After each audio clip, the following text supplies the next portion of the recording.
This is the 2022 Honda Passport Elite. In general, the Passport starts at $38,370 and goes up to $42,960 before adding options.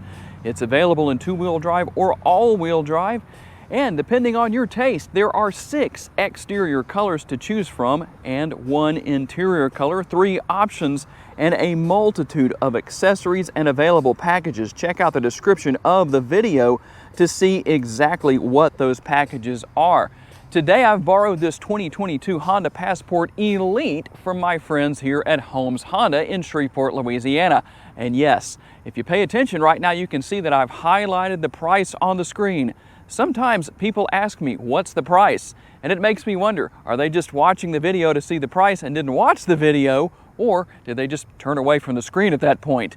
And for those who are wondering, what exactly does the Elite trim level add that other trim levels don't have? Here is the full list. The Elite trim level adds 20-inch alloy wheels, rain-sensing wipers, auto-dimming outboard mirrors, so those are your side view mirrors, a hands-free rear lift gate, and driver's conversation mirror.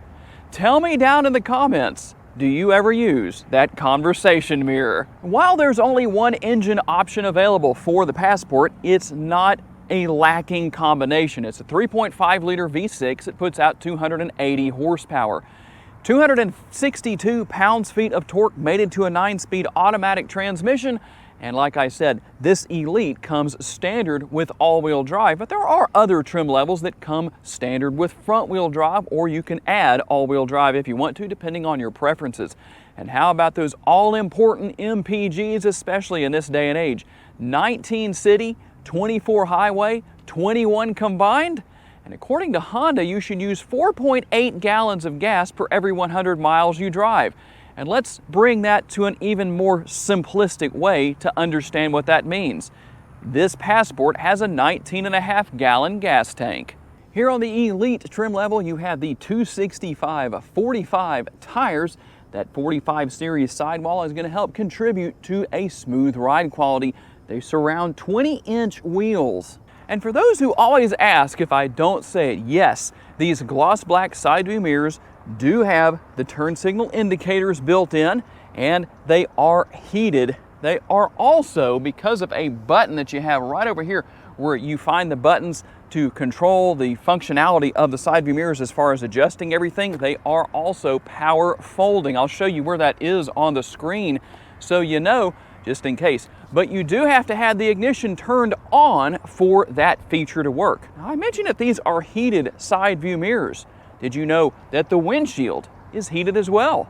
And one thing that definitely stands out here on the rear is the dual exhaust, something you don't see on all competitors of the Passport. Nice chrome tips right there that look really good.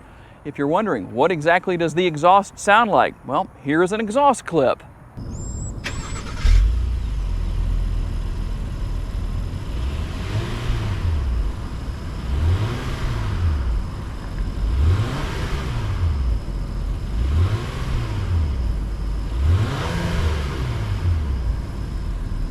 And we also have the hands-free tailgate.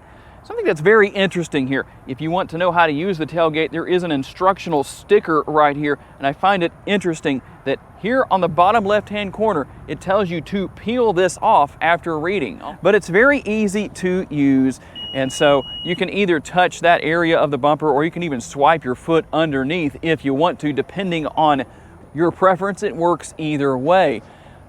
According to Honda, you should be able to tow between 3,500 and 5,000 pounds with one of these Passports. And I have to wonder, if there was a rear-wheel drive Passport, how much would that go up? If you're not familiar with how towing works, rear-wheel drive is best.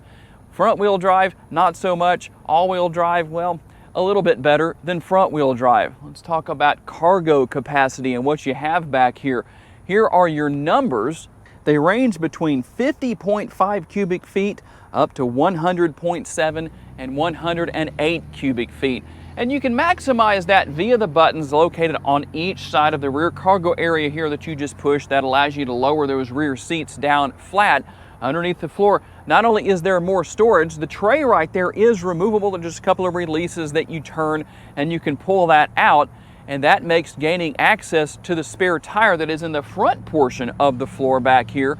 That's where it's located. You'll find all your tools to change that and everything down here as well. You might have noticed when I showed you the undercarriage shot of the video, there was no spare tire under the vehicle. Well, now you know that there is one. There's also a button right here that allows you to close that power lift gate, and you also have a 12-volt power outlet. I'll show you that on the screen on the left-hand side of the rear cargo area. And here in the rear seat area, well, you have a decent amount of leg space, and that's going to vary depending on where the front seats are located. Obviously, that's going to be determined by who's sitting in the front seat. You do have the shades that can be put in place on both sides on these rear windows if you want to do that. You've got the map pockets back here and the door bins right there. Also some cup holders. There's not only cup holders there. There's also two more right here within the fold-down armrest. Dual air conditioning vents, and all the controls for the air conditioning vents are found right here. You can control fan speed and everything that you need. Also on the outside seats here, not in the middle, but on the outside seats, you have heated seats. So if you need a warm butt during the winter, you better make sure you don't wind up right here in this center seat. Also some connectivity here, 2 USB ports and a power outlet, a household power outlet. The thing I wonder about, there's 3 seats back here, but only 2 USB ports. Maybe in the future we'll see Honda add that third. That would make things a lot easier for the third passenger back here. And as I hop here into the front seat and hit the push button start, some of you might say, hey Tom, you didn't show us the remote. There is what your remote looks like.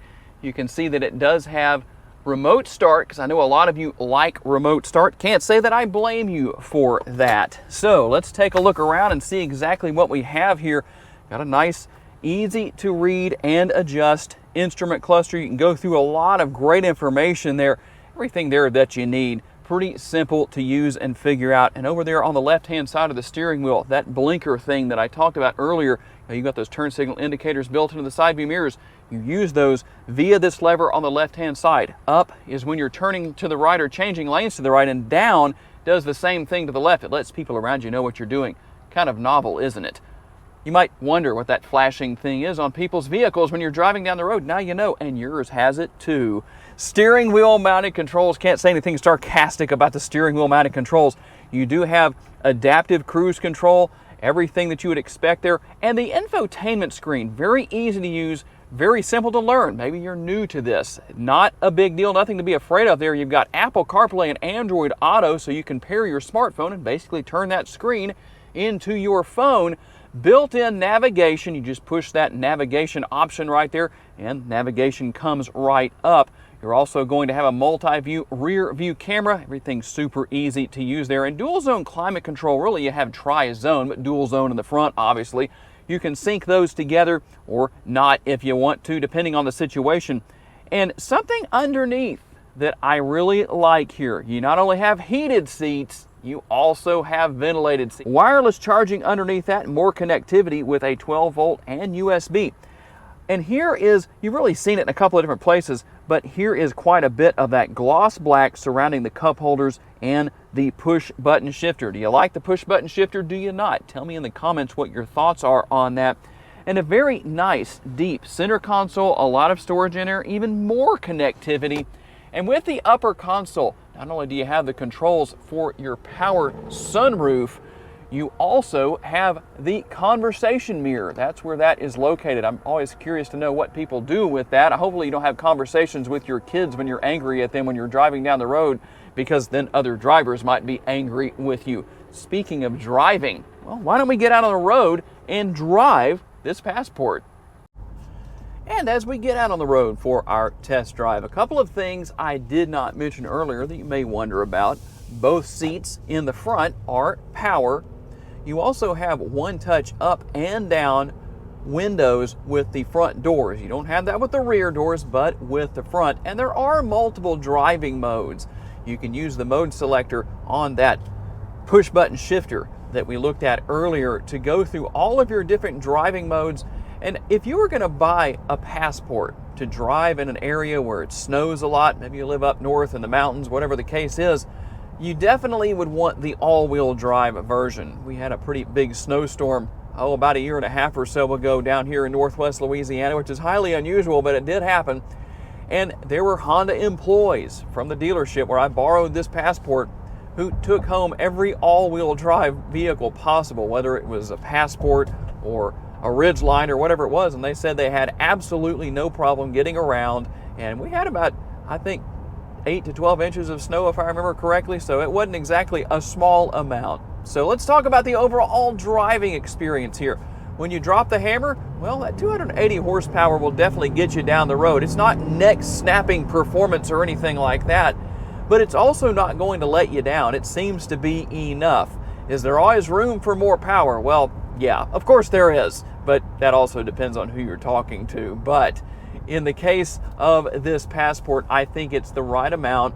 It does a great job of getting down the road. The handling is good. It's not necessarily meant to be high performance, but you know, you get good ride quality, but also decent handling. Going through the corner back there, I didn't get a lot of body roll, right around the speed limit of 55 miles an hour, so it wasn't too bad. But then again, you're going to get a little bit of body roll in this case because you have better ride quality, and that means that the shocks and suspension aren't so stiff, but that's a good thing with a vehicle like this.